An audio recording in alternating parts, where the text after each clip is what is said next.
এবার পাকিস্তানকে সাথে নিয়ে ইরানি হামলার নীল নকশা আঁকছে আরেক মুসলিম দেশ সৌদি আরব। ইতিহাস বলছে যুদ্ধের ময়দানে বারবার পক্ষ বদলে বেইমানির অভিযোগ উঠেছে সৌদি আরবের বিরুদ্ধে। এবার সেই বিতর্কিত অধ্যায়ের যেন নতুন নাম পাকিস্তান। একদিকে যুক্তরাষ্ট্র ও ইরানের উত্তেজনা, অন্যদিকে হঠাৎ সৌদিতে পাকিস্তানি যুদ্ধ বিমান মোতায়েন। পুরো অঞ্চলে ছড়িয়েছে সন্দেহ আর শঙ্কা। প্রশ্ন উঠেছে, এটি কি শুধুই প্রতিরক্ষা প্রস্তুতি নাকি বড় কোনো হামলার পূর্বাভাস? আর সেই হামলার লক্ষ্য কি হতে পারে তেহরান? উত্তরের অপেক্ষায় পুরো বিশ্ব।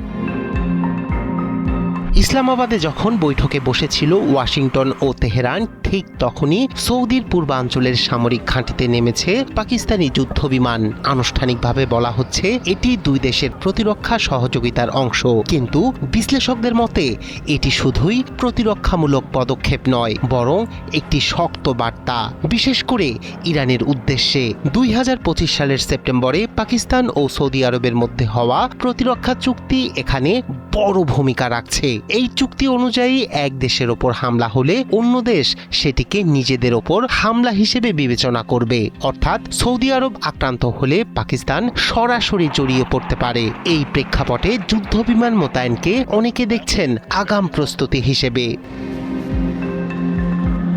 অনেক বিশ্লেষক মনে করছেন পাকিস্তানের এই পদক্ষেপ মূলত ডিটারেন্স বা ভয় দেখানোর কৌশল। অর্থাৎ ইরানকে বুঝিয়ে দেয়া সৌদির উপর হামলা হলে এর জবাব আরও বড় হতে পারে।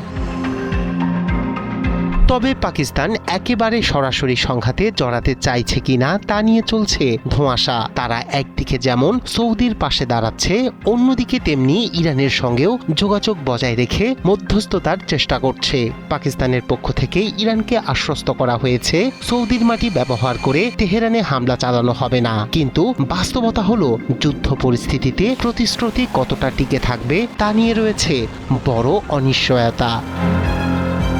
সব মিলিয়ে মধ্যপ্রাচ্যের আকাশে এখন তৈরি হয়েছে এক অস্থির ভারসাম্য।